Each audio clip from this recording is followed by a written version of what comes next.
Story മന്ത്രത്തിലേക്ക് സ്വാഗതം. One man army ഭാഗം 2. വിഷ്ണുവർദ്ധന് അപകടമുറപ്പായി.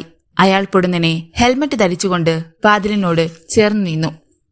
എന്നിട്ട് വാതിൽ തുറക്കാൻ യുവതികളോട് ആംഗ്യം കാട്ടി. വിറയ്ക്കുന്ന കൈകളോടെ രേഖ വാതിലിന്റെ കൊളുത്തു നീക്കി. പുറത്തുനിന്നും അപ്പോഴേക്കും വാതിൽ തള്ളി തുറക്കപ്പെട്ടിരുന്നു.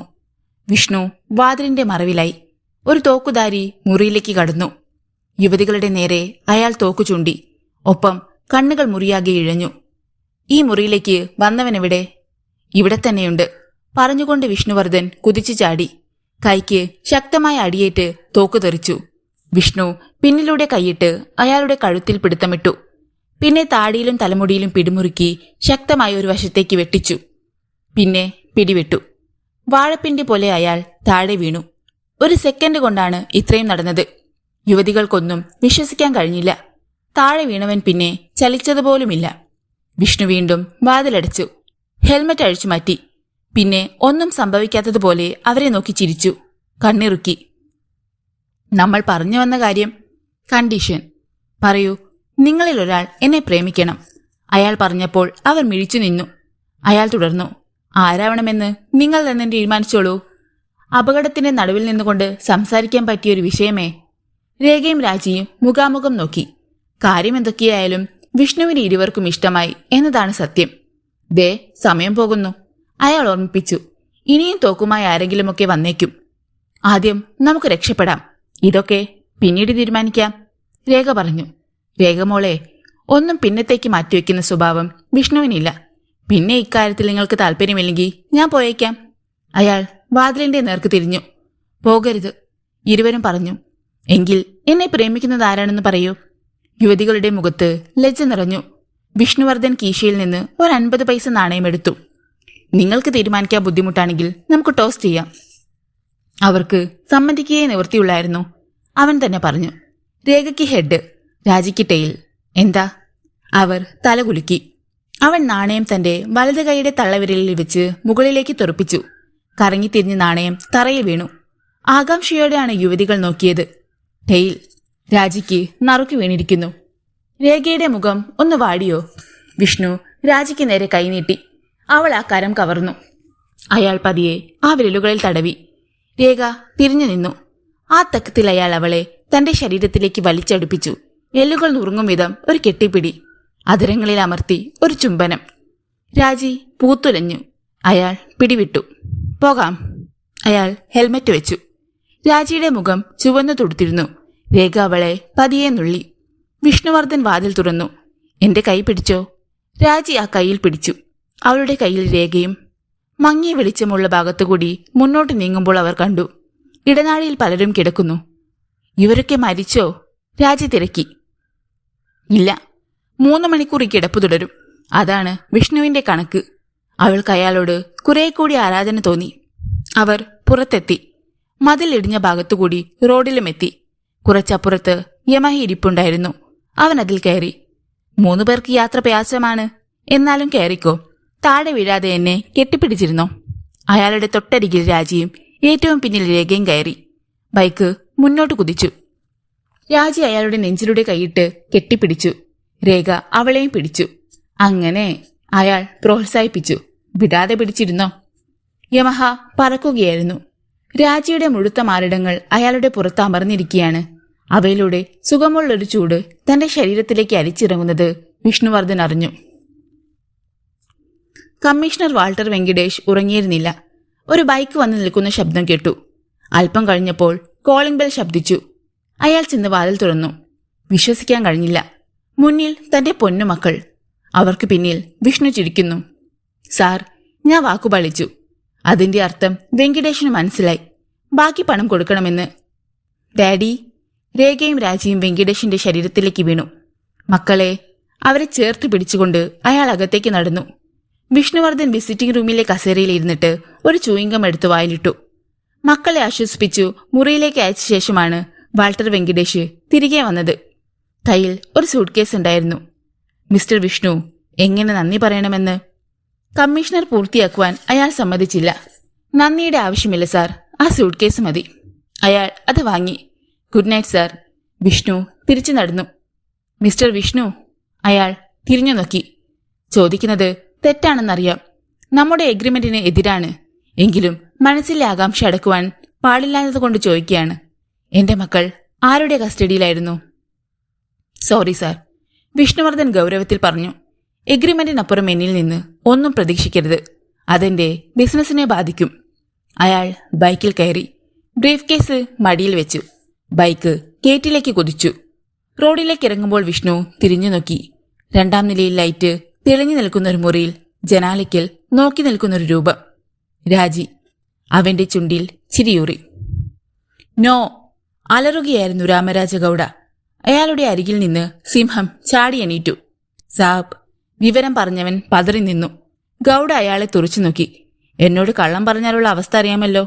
സത്യമാണ് സാബ്. രാമരാജ ഗൌഡയുടെ ചെറിയ കണ്ണുകൾ വീണ്ടും കുറുകി. അയാൾക്കപ്പോഴും അത് വിശ്വസിക്കാൻ കഴിയുന്നില്ല. തന്റെ പിടിയിൽ നിന്നും ആ പെൺകുട്ടികൾ രക്ഷപ്പെടുക ജീവിതത്തിൽ ആദ്യത്തെ അനുഭവമാണിത്. ഗൌഡയുടെ തലച്ചോറ് ചുട്ടുപഴുത്തു. ഏതോ ഒരുവൻ രക്ഷപ്പെടുത്തിയെന്ന്. ഒരു ഹെൽമറ്റ് ധാരി പോലും. താൻ അറിയാതെ അത്ര കരുത്തനായ ഒരുവൻ ഈ ബാംഗ്ലൂർ നഗരത്തിൽ പൊട്ടിമുളച്ചോ? ചിന്തകൾക്ക് തീ പിടിച്ചു. വന്നവർ പോലീസിന്റെ ഭാഗത്തുള്ളതല്ല. അവരെ രക്ഷിക്കാൻ മാത്രം വരണമെങ്കിൽ അതാര്? അടുത്ത നാൾ ഇവിടെ ചാർജെടുത്ത വാൾട്ടർ വെങ്കിടേഷിന് ഇവിടെ പരിചയക്കാർ പോലും കുറയും. മാത്രമല്ല, അവർ തന്റെ താവളത്തിലുണ്ടെന്നറിഞ്ഞിരുന്നെങ്കിൽ വെങ്കിടേഷ് വെറുതെ ഇരിക്കുമോ? അയാളുടെ കൈവിരൽ സിംഹത്തെ തഴുകിക്കൊണ്ടിരുന്നു. പൊടുന്നനെ ഒരു തീപ്പരി പോലെ മനസ്സിലേക്ക് ഒരു മുഖം പാളി വന്നു. വിഷ്ണുവർദ്ധൻ. അവനായിരിക്കുമോ അത് ചെയ്തത്? കമ്മീഷണർ അവനെ വിലക്കെടുത്തിരിക്കുമോ? ഒരാളെപ്പോലും കൊലപ്പെടുത്താതെ ഇങ്ങനെ കാര്യം സാധിക്കണമെങ്കിൽ അത് വിഷ്ണു തന്നെയായിരിക്കും. മുന്നിൽ നിന്നവനെ നോക്കി ഗൌഡ അലറി. എനിക്ക് വിഷ്ണുവർദ്ധനെ വേണം. പോ, എവിടെയുണ്ടെങ്കിലും ആരും അറിയാതെ കൊത്തിയെടുത്തു കൊണ്ടുവാ. സാബ്. ആ മനുഷ്യൻ പിൻവാങ്ങി. സിംഹം ഒന്ന് വായ് പൊളിച്ചു. അയാൾ സിംഹത്തെ പതിയെ തട്ടി. അവനാണിത് ചെയ്തതെങ്കിൽ നിനക്കൊരു നേരത്തെ ഭക്ഷണം കുശാൽ. പറഞ്ഞത് മനസ്സിലായ പോലെ സിംഹം മുരണ്ടു. വിഷ്ണുവർദ്ധൻ ബൈക്ക് സ്റ്റാൻഡിൽ വെച്ചിട്ട് അതിനു മുകളിൽ വെറുതെ ഇരിക്കുകയായിരുന്നു. സ്ഥലം വിമൻസ് കോളേജിന് മുൻവശം. ഇന്ന് സിനിമയ്ക്ക് പോകുവാനൊരുത്തി വരാമെന്നേറ്റതാണ്. പെട്ടെന്ന് തന്റെ പുറത്ത് എന്തോ സ്പർശിച്ചപ്പോൾ അയാൾ തിരിഞ്ഞു നോക്കി. പിന്നിൽ ഒരു മനുഷ്യൻ. നിന്റെ പുറത്ത് മുട്ടിയിരിക്കുന്നത് ഒരു റിവോൾവറാണ്. ഒരു സീനുണ്ടാക്കാതെ മര്യാദയ്ക്ക് ഞാൻ പറയുന്നത് കേൾക്ക്. അയാളുടെ ശബ്ദം തണുത്തതായിരുന്നു. വിഷ്ണുവിന് അപകടം ബോധ്യമായി. പെട്ടെന്ന് മുന്നിൽ മാരുതി വാൻ വന്നു നിന്നു. ആ വാനാണ് കമ്മീഷണറുടെ മക്കളെ തട്ടിക്കൊണ്ടുപോയതെന്ന് അയാൾ തിരിച്ചറിഞ്ഞു. പിന്നിലെ ഒരു ഡോർ നിറങ്ങി മാറി. അതിനുള്ളിൽ നിന്നും ഒരു തോക്ക് വിഷ്ണുവിനെ ലക്ഷ്യം വെച്ചു. കയറ്. പുറത്ത് ഒന്നുകൂടി റിവോൾവർ അമർത്തിക്കൊണ്ട് ആ മനുഷ്യൻ പറഞ്ഞു. വിഷ്ണു വാനിൽ കയറി. ഒപ്പം അയാളും. ഡോറടഞ്ഞു. വാൻ മുന്നോട്ട് നീങ്ങി. അല്ല, നമ്മളിതെങ്ങോട്ടാ? പിക്നിക്കിന് പോകുന്നത്? തന്റെ ഇരുവശത്തും ഇരിക്കുന്ന ആയുധധാരികളെ നോക്കി ചിരിച്ചുകൊണ്ട് വിഷ്ണുവർദ്ധൻ തിരക്കി. വേണ്ട, ആവശ്യമില്ലാത്ത ചോദ്യമൊന്നും വേണ്ട. ഒരുവൻ മുരണ്ടു. വേണ്ടെങ്കി വേണ്ട, എനിക്കും നിർബന്ധമില്ല. ചെല്ലുന്നെടുത്ത് വയറു നിറയെ ഭക്ഷണം കിട്ടിയാൽ മതി. ഭക്ഷണം തരാനാണ് കൊണ്ടുപോകുന്നത്. രണ്ടാമൻ പല്ലു കടിച്ചു. അതെയോ? ഇന്നെന്താ ആരുടെയെങ്കിലും ബർത്ത്ഡേ ആണോ? അല്ലടാ, അടിയന്തരം. അത് ശരി. മാരുതി വാനിൽ അവരെ കൂടാതെ ഡ്രൈവർ മാത്രമേ ഉണ്ടായിരുന്നുള്ളൂ. വിഷ്ണു കീശയിൽ നിന്ന് ഒരു ചൂയിങ്കം എടുത്തു. കഴിക്കുന്നോ? ഇരുവരും അയാളെ തറച്ചൊന്നു നോക്കി. 2 പൂശുവാൻ കൈകൾ തരിക്കുകയാണ്. പക്ഷേ തല്ലാൻ സാബ് പറഞ്ഞിട്ടില്ല. കുറെ ദൂരം പോയി കഴിഞ്ഞപ്പോൾ യാത്ര എവിടേക്കാണെന്ന് അയാൾക്ക് മനസ്സിലായി. ഓ, നമ്മൾ ഗൌഡ സാബിന്റെ അരികിലേക്കാണ് അല്ലേ? കുറെ കാലമായി അദ്ദേഹത്തെ കണ്ടിട്ട്. എന്താ, പുള്ളിക്കാരൻ സുഖമല്ലേ? അവർ മിണ്ടിയില്ല. ഹലോ, ഞാൻ ചോദിച്ചത് കേട്ടില്ലേ? Shut up rascal. ഒരുത്തൻ തോക്കുയർത്തി. ഉത്തരവ്. പിന്നെ വിഷ്ണുവർദ്ധൻ ശബ്ദിച്ചില്ല. വിഷ്ണുവർദ്ധൻ രാമരാജ ഗൌഡയുടെ മുന്നിലേക്ക് ആനയിക്കപ്പെട്ടു. താൻ പലതവണ ഇവിടെ വന്നിട്ടുണ്ടെന്ന് അയാൾ ഓർത്തു. മുന്നിൽ റിവോൾവിംഗ് ചെയറിൽ കടുത്ത കോപത്തോടെ ഗൌഡ. അയാൾക്കരികിൽ ഒരു സിംഹം.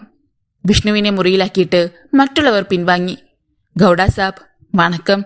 വിഷ്ണു തിരിച്ചു. ഗൌഡ ചിരിച്ചില്ല. അയാളുടെ മുഖത്തേക്ക് തന്നെ തുറച്ചു നോക്കിയിരുന്നു. വിഷ്ണുവിന് പതർച്ചയോ ഭയമോ ഒന്നുമില്ല. അനുവാദത്തിന് കാത്തു നിൽക്കാതെ അയാൾ ഗൌഡയുടെ മേശയ്ക്ക് മുന്നിൽ കിടന്നിരുന്ന കസേരയിലിരുന്നു. താങ്കളൊന്ന് ഫോൺ ചെയ്തിരുന്നെങ്കിൽ ഞാനിവിടെ പറഞ്ഞെത്തിയേനെ. വെറുതെ എനിക്ക് വേണ്ടി ബോഡി ഗാർഡ്സ്. ഛേ, ഇത്തരം കാര്യങ്ങളൊന്നും എനിക്കിഷ്ടമല്ല. വിഷ്ണുവർദ്ധൻ. അവൻ പറഞ്ഞതൊന്നും ശ്രദ്ധിക്കാതെ ഇടി മുഴങ്ങും പോലെ ഗൌഡ വിളിച്ചു. അവൻ അമ്പരന്നു. ഇതെന്താണ് സാബ്? നമ്മൾ രണ്ടു മാത്രമല്ലേ ഇവിടെയുള്ളൂ, ഇത്രയും ഉച്ചത്തിൽ വിളിക്കണോ? നിന്റെ വിളച്ചിൽ എന്നോട് വേണ്ട. വിഷ്ണുവിന്റെ മുഖത്തെ ചിരിമാഞ്ഞു. നിന്നെ സൽക്കരിക്കാൻ കൊണ്ടുവന്നിരിക്കുകയല്ല ഞാൻ. സാബ്, ഷട്ടപ്പ്. നിന്റെ മൂന്നാംകിട നമ്പറുകളൊന്നും ഗൗഡയോട് വേണ്ട. ഒരുപാട് കളി കളിച്ചിട്ടുള്ളവനാണ് ഗൗഡ. ചതിക്കുന്നവനെ ഞാൻ വെറുതെ വിടില്ല, അവൻ എന്റെ എത്ര അടുത്തയാളാണെങ്കിലും. ഇപ്പോൾ ഇതൊക്കെ എന്നോടെന്തിനു പറയുന്നു? അറിയില്ലേ നിനക്ക്? ആലോചിച്ചു നോക്ക്. വിഷ്ണു ആലോചന ഭാവിച്ചു. സിംഹം അവനെ നോക്കി വാപിളർന്നു. പോടാ, അതിനോട് വിഷ്ണു പറഞ്ഞു. അനന്തരം ഗൗഡയുടെ മുഖത്തേക്ക് നോട്ടമയച്ചു. ആലോചിച്ചു, പക്ഷേ പിടികിട്ടുന്നില്ല. എന്റെ ഗോഡൌണിൽ നിന്നും കമ്മീഷണറുടെ പെൺമക്കളെ രക്ഷപ്പെടുത്തിയത് ആരാണ്? അവൻ കൈമലർത്തി. അപ്പോൾ ആ പെൺകൊച്ചുങ്ങൾക്ക് ഗൗഡസാബിന്റെ കസ്റ്റഡിയിലായിരുന്നോ? വിഷ്ണു, എന്നെ പൊട്ടനാക്കല്ലേ. നിനക്കല്ലാതെ ഒരുത്തനും അതിന് ചങ്കൂറ്റം വരില്ലെന്ന് എനിക്കറിയാം. ഇതിപ്പോൾ വഴിയെ പോയവനെ പിടിച്ച് പെണ്ണ് കെട്ടിക്കുന്നത് പോലെയായി. നല്ല 2-3 പെൺകൊച്ചുങ്ങളെ കാണാമെന്ന് വിചാരിച്ച് വിമൻസ് കോളേജിന് മുന്നിൽ നിന്നതാ ഞാൻ. എന്നെ വിഷ്ണു, പണത്തിന് വേണ്ടി നീ അത് ചെയ്തുവെങ്കിൽ എന്നോടങ്ങ് തുറന്നു പറ. ഗൗഡ അനുനയത്തിൽ നോക്കി. അല്ലെങ്കിൽ എന്റെ ഗൗഡൌണിൽ കയറിയവനെ എനിക്ക് കണ്ടെത്തണം. അത് നേരത്തെ അങ്ങ് പറഞ്ഞാൽ പോരായിരുന്നോ? സാബിനവിടെ ആയതുകൊണ്ട് ഞാൻ സത്യം പറയാം, ഞാനല്ല അവരെ രക്ഷിച്ചത്. ഗൗഡ അസ്വസ്ഥനായി. പിണക്കിയാൽ വിഷ്ണു അപകടകാരിയാണ്. അല്ലെങ്കിൽ പിന്നെ പുറംലോകം കാണിക്കരുത്.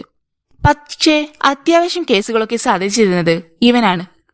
ശരി, എങ്കിൽ ആ ചാപ്റ്റർ ക്ലോസ് ചെയ്യുന്നു. പകരം മറ്റൊരു ജോലി വിഷ്ണുവിന്. എന്താണെന്ന ഭാവത്തിൽ അയാളിരുന്നു. പെൺകുട്ടികളോ പോയി പോട്ടെ, എനിക്ക് ചരസ് തിരികെ കിട്ടണം. കമ്മീഷണറുടെ കസ്റ്റഡിയിലാണത്. എനിക്കെന്ത് തരും? 5 ലക്ഷം. അത് ഇരട്ടിപ്പിക്കണം. 10? 1 കോടിയുടെ സാധനമുണ്ടെന്ന് ഞാൻ പത്രത്തെ വായിച്ചിരുന്നു. ഗൗഡ അയാളെ തുറിച്ചു നോക്കി. എന്നിട്ട് പറഞ്ഞു, സമ്മതിച്ചിരിക്കുന്നു. പകുതി അഡ്വാൻസ്. ഓക്കെ. ഗൗഡയുടെ ഓഫീസ് സെക്രട്ടറിയായ ഒരു സുന്ദരി ബ്രീഫ് കേസുമായി വന്നു. ഹലോ, ഒന്ന് കാണണമല്ലോ. സ്വരം താഴ്ത്തി അയാൾ പറഞ്ഞു. അവൾ വെട്ടിത്തിരിഞ്ഞുപോയി. ഇനി താങ്കളുടെ പട്ടാൾക്കാരോട് പറയണം എന്നെ കയറ്റിയെടുത്ത് തിരിച്ചുവിടാൻ. എന്റെ ബൈക്ക് അവിടെ ഇരിക്കുകയാണ്. ഗൗഡ ഒരു ബെല്ലമർത്തി. ഈ രാത്രിയിലും സ്വസ്ഥമായ ഉറങ്ങാൻ കഴിയില്ലല്ലോ. വീട്ടിൽ കിടന്ന് വിഷ്ണുവർദ്ധൻ ഓർത്തു. അണ്ണാ, അവൻ തിരിഞ്ഞു നോക്കി. അനുജനാണ്. എന്താടാ? കോളേജിൽ നിന്നും ടൂർ പോകുന്നു. എവിടെ? തീർച്ചപ്പെടുത്തിയിട്ടില്ല. മിക്കവാറും ഓൾ ഇന്ത്യ ടൂറായിരിക്കും. എങ്കിൽ പേര് കൊടുത്തോ. അവൻ സന്തോഷത്തോടെ പോയ ഉടൻ അനുജത്തിയും വന്നു. അവൾക്കും ആവശ്യം ഇത് തന്നെ. അവളോടും അനുജനോട് പറഞ്ഞ മറുപടി തന്നെ പറഞ്ഞു. വീണ്ടും തനിച്ചായപ്പോൾ അയാൾ രാത്രിയിലത്തെ ഓപ്പറേഷനെ കുറിച്ച് ആലോചിച്ചു. SP ഓഫീസിലെ സേഫിലാണ് മയക്കുമരുന്ന് വെച്ചിരിക്കുന്നത്. പൂട്ടു തുറക്കാനൊന്നും ബുദ്ധിമുട്ടില്ല. പക്ഷെ അവിടെ രാത്രി ഡ്യൂട്ടിയിൽ ഒരു SIയും 6 പോലീസുകാരുമുണ്ട്. അവർ അവിടെ ഉള്ളപ്പോൾ തനിക്കൊന്നും ചെയ്യാൻ കഴിയില്ല. അയാൾ പല വഴികളും ആലോചിച്ചു. രാത്രി നല്ല തണുപ്പുണ്ടായിരുന്നു. കമ്മീഷണർ ഓഫീസിലുണ്ടായിരുന്ന SI കാലുകൾ മേൽശപ്പുറത്ത് വെച്ച് കസേരയിൽ പിന്നോക്കം ചാരിയിരുന്ന് നല്ല ഉറക്കത്തിലായിരുന്നു. ഫോൺ ശബ്ദിച്ചു. അയാൾ റിസീവർ എടുത്തു. ഹലോ, ഞാൻ കമ്മീഷണറാണ്.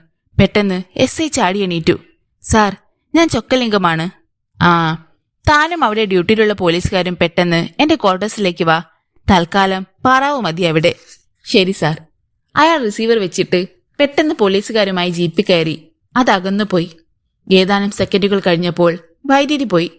പാറാവുകാരൻ തോക്ക് താഴെ വെച്ചിട്ട് ഒരു ബീഡി കത്തിച്ചു. പെട്ടെന്ന് പിന്നിൽ നിന്നൊരു കൈ നീണ്ടു വന്നു. കൈലേസ് മുഖത്തമർന്നു. 40 സെക്കൻഡുകൾ. പാറാവുകാരൻ ബോധമറ്റു വീണു. കമ്മീഷണറുടെ ക്വാർട്ടേഴ്സിന് മുന്നിൽ ജീപ്പ്. അകത്തെ ഒറ്റ ലൈറ്റ് പോലും തെളിഞ്ഞിരുന്നില്ല. ചൊക്കലിംഗം കോളിംഗ് ബെല്ലമർത്തി. ഏതാനും മിനിറ്റ് കഴിഞ്ഞപ്പോൾ വാതിൽ തുറക്കപ്പെട്ടു. ഉറക്കച്ചടവോടെ വാൾട്ടർ വെങ്കിടേഷ്. മുന്നിൽ SIയെയും പോലീസുകാരെയും കണ്ട് അയാൾ അമ്പരന്നു. എന്താ ചൊക്കലിംഗം? സാർ പെട്ടെന്ന് വരാൻ പറഞ്ഞല്ലോ. ഞാനോ? ഇല്ല, ഞാൻ പറഞ്ഞില്ല. സംഗതി വ്യക്തമാക്കൂ ചൊക്കലിംഗം. അയാൾ കാര്യം പറഞ്ഞു. നിങ്ങൾ ചീറ്റ് ചെയ്യപ്പെട്ടിരിക്കുന്നു. വേഗം ഓഫീസിലേക്ക് ചെല്ല്. അവിടെ എന്തോ സംഭവിച്ചിരിക്കുന്നു. ക്വിക്ക്. SIയും പോലീസുകാരും ജീപ്പിൽ ചാടിക്കയറി. അത് തിരിച്ചു പാഞ്ഞു. കമ്മീഷണർ വേഗം ഓഫീസിലേക്ക് ഫോൺ ചെയ്തു. ആരും റിസീവർ എടുത്തില്ല. പാറാവുകാരൻ എവിടെ പോയി? അയാളുടെ മനസ്സ് പിടച്ചു. കമ്മീഷണർ ഓഫീസിലെത്തിയ ചൊക്കലിംഗവും സംഘവും അമ്പരന്നു. പാറാവുകാരൻ തറയിൽ നീണ്ടു നിവർന്നു കിടക്കുന്നു. വൈദ്യുതി തിരികെ വന്നിരുന്നു. ചൊക്കലിംഗം അകത്തേക്കോടി. അവിടെ മലർക്കെ തുറന്നു കിടക്കുന്ന സേഫ്. അതിനുള്ളിൽ ഒരു പാക്കറ്റ് ചരസ് പോലും ഉണ്ടായിരുന്നില്ല. City police commissioner Walter Venkatesh 1 കോടി രൂപയുടെ ചരസ് പിടിച്ചു എന്ന വാർത്ത വന്നതിന്റെ ഇരട്ടി വലിപ്പത്തിലാണ് പത്രക്കാർ സാധനം കൊള്ളയടിക്കപ്പെട്ട കാര്യം എഴുതിയത്. കമ്മീഷണർക്ക് തല ഉയർത്താൻ കഴിഞ്ഞില്ല. ഇതിൽ വലിയ ഒരു അപമാനം തനിക്ക് ഈ ഔദ്യോഗിക ജീവിതത്തിൽ ഉണ്ടാവാനിടയില്ല. പോലീസ് നായയെ കൊണ്ടുവന്ന് സേഫിനരികിൽ മണം പിടിപ്പിച്ചു. അവിടെ നിന്ന് പുറത്തേക്ക് ചാടിയ നായ ഗേറ്റിനടുത്തുള്ള ചെടികൾക്കിടയിലേക്ക് കയറി. എന്തെങ്കിലും ഒരു തൊണ്ടിക്ക് വേണ്ടി കാത്തുനിന്ന കമ്മീഷണറുടെ മുന്നിലേക്ക് തൊണ്ടിയുമായി പോലീസ് നായ എത്തി. ഒരു വലിയ മീൻതല. കമ്മീഷണർ നെറ്റി ചൊളിച്ചു. താൻ സേഫിനരികിൽ ചെന്നപ്പോഴും മീനിന്റെ മണം ഉണ്ടായിരുന്നുവെന്ന് അയാൾ ഓർത്തു. ഇപ്പോഴെല്ലാം വ്യക്തമായിരിക്കുന്നു. സേഫിലും തറയിലുമൊക്കെ മീൻവെള്ളം വീഴ്ത്തുകയോ ഈ മീൻതല കൊണ്ട് സ്പർശിക്കുകയോ ചെയ്തിട്ടാണ് കള്ളൻ അത് വലിച്ചെറിഞ്ഞത്. പോലീസ് നായെ കബളിപ്പിക്കാൻ ചിലവ് കുറഞ്ഞൊരു പരിപാടി. കള്ളൻ ബുദ്ധിമാൻ തന്നെ. എത്ര തലപുകച്ചിട്ടും കള്ളൻ ആരാണെന്ന് ചിന്തിക്കുവാൻ പോലും കമ്മീഷണർക്ക് കഴിഞ്ഞില്ല. വിഷ്ണുവർദ്ധൻ ബൈക്ക് പറപ്പിച്ചു വിട്ട് വരികയായിരുന്നു. കമ്മീഷണറുടെ മകൾ രാജി ഇന്ന് വൈകിട്ട് കാണാമെന്ന് പറഞ്ഞിട്ടുണ്ട്. കോളേജ് വിടുന്നതിന് 1 മണിക്കൂർ മുമ്പ് അവൾ റോഡിലെത്തും. 1 മണിക്കൂർ നേരം സല്ലാപം. ഏതെങ്കിലും മങ്ങി ഇരുട്ടുള്ള ഐസ്ക്രീം പാർലറിന്റെ പ്രൈവറ്റ് റൂമിലോ മറ്റോ ആകാം തൽക്കാലം. നേരെ അങ്ങ് ഹോട്ടൽ മുറിയിലേക്ക് കൊണ്ടുപോകുന്നത് ശരിയല്ല. ഒരു കെട്ടിപ്പിടിക്കലും 2 തഴുകി തള്ളോടലും ആ ചെഞ്ചുണ്ടിൽ ഒരു ഉമ്മയും കൊടുത്ത് തൽക്കാലം പിരിയാം. സമയമല്ലേ ആവശ്യത്തിനുള്ളത്. അത്രയും കിട്ടിക്കഴിയുമ്പോൾ പെണ്ണിന് വീണ്ടും വേണമെന്ന് തോന്നും. ഇങ്ങോട്ട് കയറി ഇടിക്കും. നേരെ ഹോട്ടലിലേക്ക് കൊണ്ടുപോകും. ആഹാ, ഓർത്തപ്പോൾ തന്നെ ചൂളമടിച്ചു പോയി വിഷ്ണു. എന്തൊക്കെയാണെങ്കിലും രാജി ഒരു മുറ്റൊരുട്പടിയാണ്. അവളെ തന്നെ ഓർത്തുകൊണ്ട് മുന്നോട്ട് പാഞ്ഞ വിഷ്ണുവർദ്ധൻ തൊട്ടു പിന്നിൽ പോലീസ് ജീപ്പ് എത്തിയത് ശ്രദ്ധിച്ചില്ല. ജീപ്പ് മുന്നിൽ കടന്നു. മുന്നിലിരുന്ന ഡിവൈഎസ്പി ശങ്കർ ബൈക്ക് നിർത്താൻ ആംഗ്യം കാണിച്ചു. വിഷ്ണുവിന്റെ നെറ്റി ചുളിഞ്ഞു. അയാൾ ബ്രേക്ക് അമർത്തി. ജീപ്പിനരികിൽ തന്നെ ബൈക്കും നിന്നു. ശങ്കർ ഇറങ്ങി വന്നു. എന്താ സാർ? ഒരത്യാവശ്യ കാര്യത്തിന് പോകുകയാണ് ഞാൻ. ഓഹോ, ശങ്കർ ചിരിച്ചു. തൽക്കാലം സാർ ഇങ്ങോട്ട് ഇറങ്ങി വന്നേ. എനിക്കൊരു കാര്യം ചോദിക്കാനുണ്ട്. ശങ്കർ വിഷ്ണുവർദ്ധന്റെ ബൈക്ക് ഓഫ് ചെയ്തു. വിഷ്ണു ചിന്തിച്ചു, എവിടെയെങ്കിലും ഒരു പഴുത്.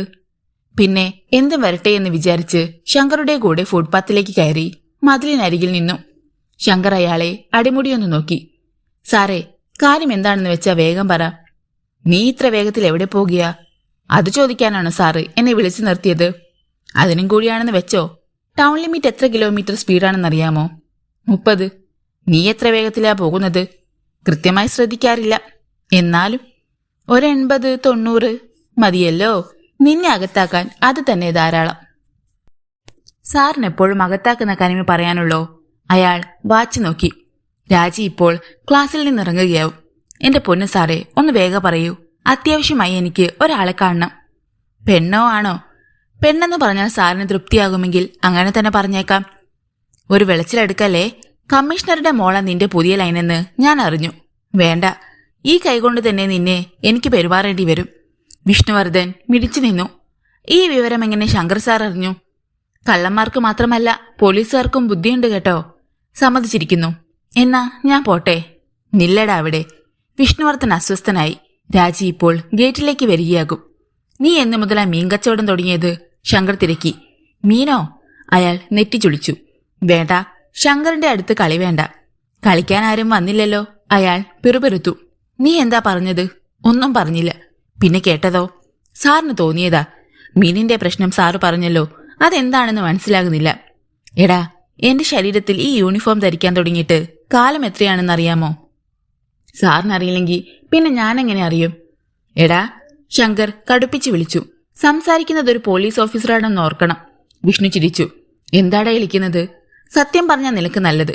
ആരാടാ കമ്മീഷണർ ഓഫീസിൽ നിന്നും ചരസ് മോഷ്ടിച്ചോണ്ട് പോയത്? അത് ശരി. അപ്പോൾ കമ്മീഷണർക്ക് ഇപ്പോൾ മയക്കുമരുന്ന് കച്ചവടമാണല്ലേ? ഷട്ടപ്പ്. ഓ, നീയല്ലാതെ ആരും അത് മോഷ്ടിക്കില്ലെന്ന് എനിക്കറിയാം. ചത്തത് കീചകനെങ്കിൽ. ഡിവൈഎസ്പിയെ പൂർത്തിയാക്കാൻ സമ്മതിക്കാതെ വിഷ്ണു പറഞ്ഞു. കൊന്നതും കീചകൻ തന്നെ. ശങ്കർ അമ്പരന്നു. വിഷ്ണു ബൈക്കിന് നേരെ നടന്നു. മനുഷ്യനെ ബുദ്ധിമുട്ടിക്കുന്നതിന് ഒരതിരൊക്കെയുണ്ട് കേട്ടോ. പിന്നെ കാണാം. Good bye. അയാൾ ബൈക്ക് സ്റ്റാർട്ട് ചെയ്തു. നില്ലടാ അവിടെ. ഓ പിന്നെ, വൈകിട്ട് കാണണം. ചെലവുണ്ട്. നേരെ ചൊവ്വെ അതങ്ങ് പറഞ്ഞാ പോരെയിരുന്നോ? അവൻ ബൈക്ക് മുന്നോട്ടെടുക്കുന്നതിനിടയിൽ വിളിച്ചു പറഞ്ഞു. വൈകിട്ട് കാണാം.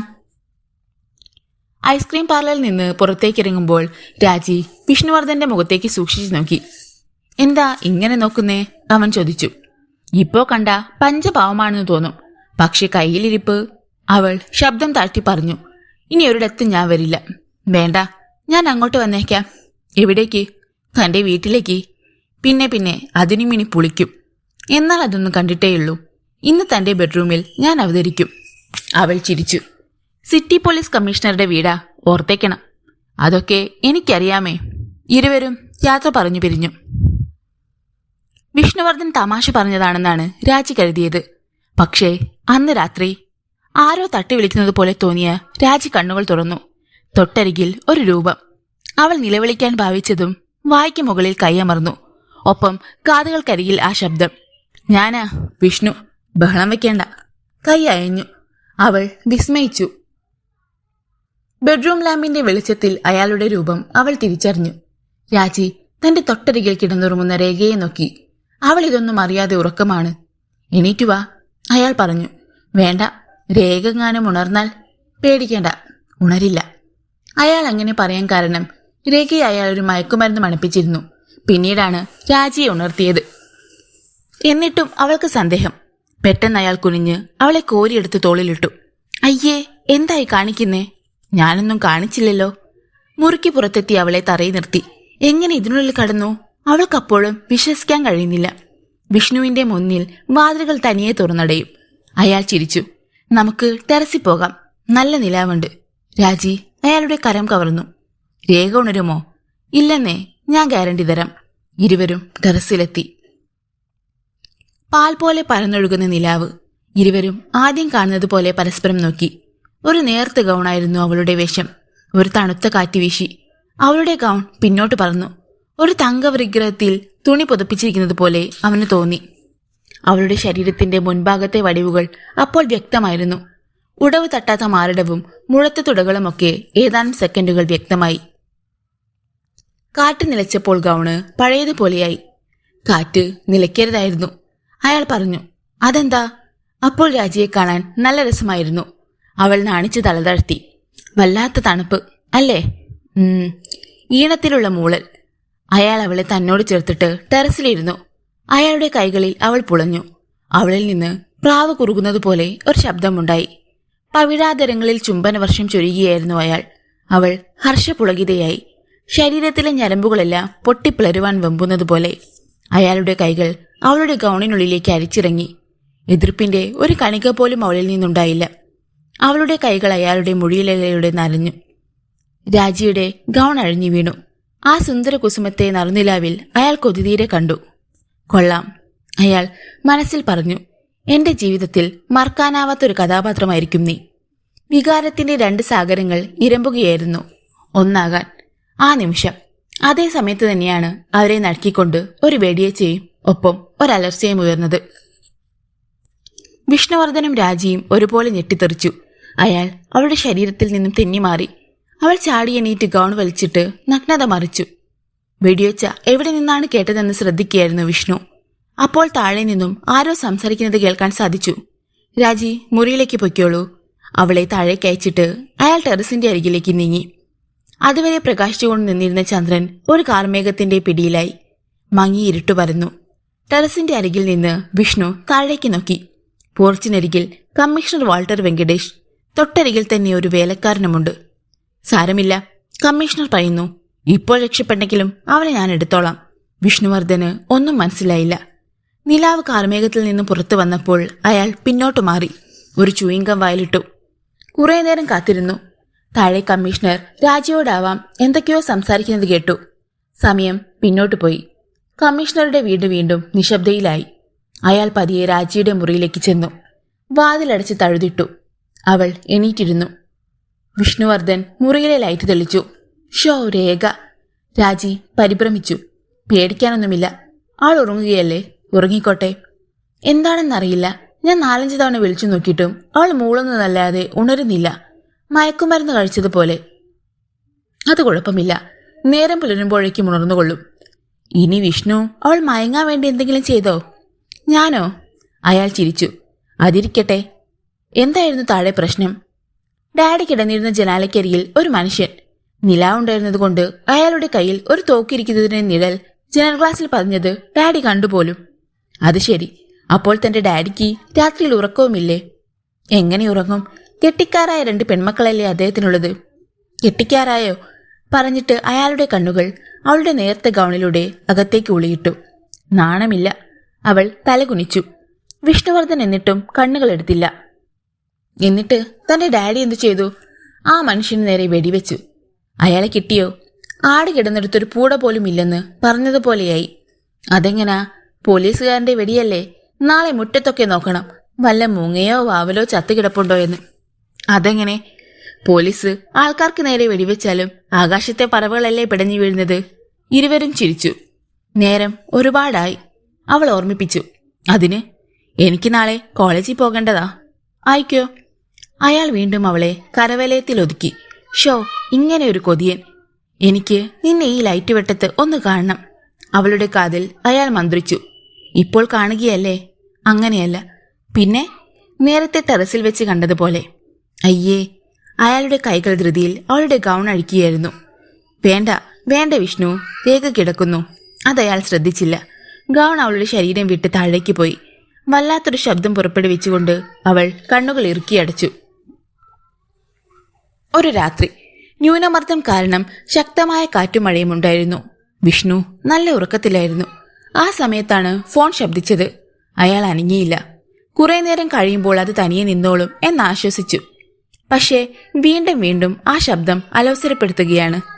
നശിച്ചവനൊന്നും പാതിരാത്രിക്ക് ഒരു പണിയുമില്ലേ എന്ന് പിറുപിറുത്തുകൊണ്ട് അയാൾ പുതപ്പിനുള്ളിൽ നിന്നും കൈ മാത്രം പുറത്തേക്ക് നീട്ടി റിസീവർ എടുത്തു. കൈ വീണ്ടും പുതപ്പിനുള്ളിലേക്ക് കയറിപ്പോയി. ഹലോ. അപ്പുറത്ത് നിന്ന് ഒരു ശബ്ദം.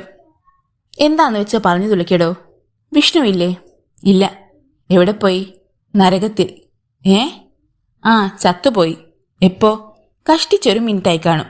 മറ്റു പണിയൊന്നുമില്ലെങ്കിൽ മഴയത്തൊന്നിറങ്ങി നിൽക്കടോ. നിന്റെ തലയിൽ ഇത്തിരി തണുത്ത വെള്ളം വീഴുമ്പോൾ ഈ അസുഖം അങ്ങ് മാറിക്കോളും. അയാൾ റിസീവർ ക്രാഡിലിൽ വെച്ചിട്ട് വീണ്ടും കണ്ണടച്ചു. കഷ്ടിച്ച് 2 മിനിറ്റുകൾ കഴിഞ്ഞു കാണും. ഉടനെ ഫോൺ വീണ്ടും ശബ്ദിച്ചു. കുറച്ചുനേരം കാത്തിട്ട് റിസീവർ എടുത്തു. 4 തെറി പറയാൻ ഭാവിച്ചപ്പോൾ അപ്പുറത്ത് നിന്ന് ഒരു ശബ്ദം ഒഴുകി വന്നു. വിഷ്ണു, റിസീവർ വെക്കരുത്. ഞാൻ അലിയാരാണ്. അയാൾ പെട്ടെന്ന് പുതപ്പ് മാറ്റി ചാടി എണീറ്റു. മുഖത്തൊരു ഉത്സാഹമുണ്ടായി. ഉറക്കവും തണുപ്പും എവിടെയോ പോയൊളിച്ചു. എന്താ അലിയാർ സാബ്, ഈ രാത്രിയിൽ? ഒരു പ്രശ്നമുണ്ടടാ. എനിക്ക് നിന്നെ അത്യാവശ്യമായി ഒന്ന് കാണണം. എപ്പോ? നേരം പുലരും മുമ്പ് ഞാൻ വണ്ടി അയക്കാം. 15 മിനിറ്റിനുള്ളിൽ നീ തയ്യാറായിരിക്കുക. ഓക്കെ. വിഷ്ണു എണീറ്റു. വേഗം ഡ്രസ്സ് മാറി. മഴയ്ക്ക് യാതൊരു കുറവുമില്ല. അലിയാർ സാബ് രാത്രി തന്നെ വിളിക്കണമെങ്കിൽ അതിന് തക്ക കാര്യങ്ങൾ എന്തെങ്കിലും ഉണ്ടാവുമെന്ന് അയാൾക്കറിയാം. പോകാതിരിക്കാനാവില്ല. അയാൾ അമ്മയെ വിളിച്ചുണർത്തി. നീ ഈ രാത്രിയിൽ എവിടെ പോകുകയാടാ? അമ്മ അയാളെ തുറച്ചു നോക്കി. അത്യാവശ്യമായിട്ട് പുറത്തു പോകണം. അമ്മ വാതിലടിച്ചോ? ഈയിടെ നീ വളരെ വൈകിയാണ് വീട്ടിൽ വരുന്നത്. വന്നാൽ തന്നെ ഒരു വാഹനം അടുത്ത് വരുന്നതിന്റെ വെളിച്ചം കണ്ടു. ബാക്കിയൊക്കെ ഞാൻ തിരികെ വന്ന് കേട്ടോളാം. Good night. അമ്മ വാതിലടിച്ചോ? അയാൾ പുറത്തേക്കിറങ്ങി. പോർച്ചിനോട് ചേർന്ന് ഒരു കാർ വന്ന് നിന്നു. പിന്നിലെ ഡോർ തുറക്കപ്പെട്ടു. വിഷ്ണുവർദ്ധൻ അകത്ത് കയറി. ഡോർ അടഞ്ഞു. കാർ തിരിഞ്ഞു പാഞ്ഞു. അത് കണ്ണിൽ നിന്ന് മറയുന്നത് വരെ അമ്മ നോക്കി നിന്നു. കാറിനുള്ളിൽ ഇരുന്ന് വിഷ്ണു കീശയിൽ തപ്പി നോക്കി. ചുയിങ്കമുണ്ട്. ഒരെണ്ണം എടുത്ത് വായിലിട്ടു. ഡ്രൈവറെ കൂടാതെ ഒരാൾ കൂടിയേ കാറിലുണ്ടായിരുന്നുള്ളൂ. യാത്രക്കിടയിൽ ആരും ഒന്നും സംസാരിച്ചില്ല. വൈപ്പർ തുടിച്ചു കളയുന്ന മഴവെള്ളത്തിലേക്ക് നോക്കി വിഷ്ണു ഇരുന്നു. തിരക്കൊഴിഞ്ഞ വീതികളിലൂടെ കാർ കുതിക്കുകയാണ്. അലിയാരെക്കുറിച്ച് ഓർക്കുകയായിരുന്നു വിഷ്ണു. കഞ്ചാവ് ബീഡി തെറുത്തു വിൽക്കുകയായിരുന്നു ആദ്യത്തെ പണി. അവിടെ തുടങ്ങിയെന്ന് എവിടെ എത്തിയിരിക്കുന്നു? ബാംഗ്ലൂരിൽ നിജലിംഗപ്പയും രാമരാജ ഗൌഡയും പ്രതാപികളായി വാഴുന്നതിനിടയിലാണ് ഈ ഉയർച്ച. ഇപ്പോൾ അവർക്കൊപ്പമോ ഒരു പടി കൂടുതലോ മുന്നിലാണ് അലിയാർ. പണം കൊണ്ടായാലും ആയുധം കൊണ്ടായാലും ആൾബലം കൊണ്ടായാലും അലിയാർക്ക് വേണ്ടിയും താൻ ഒരുപാട് ജോലികൾ ചെയ്തിട്ടുണ്ട്. കാർ ഒരിടത്ത് നിന്നപ്പോൾ വിഷ്ണു തലതിരിച്ചു. മുന്നിൽ അലിയാരുടെ ഗേറ്റ്.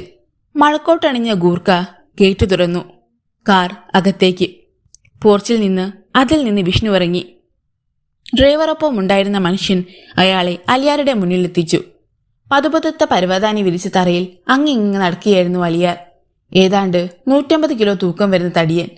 വിഷ്ണു, എനിക്ക് വേണ്ടി ഒരത്യാവശ്യ ജോലിയുണ്ട്. അത് ചെയ്യാൻ നിനക്കേ കഴിയൂ പറഞ്ഞിട്ട് അലിയാർ അയാളെ നോക്കി. വിഷ്ണു അപ്പോൾ ഭിത്തിയിലെ കലണ്ടറിൽ കണ്ട സുന്ദരിയെ ശ്രദ്ധിക്കുകയായിരുന്നു.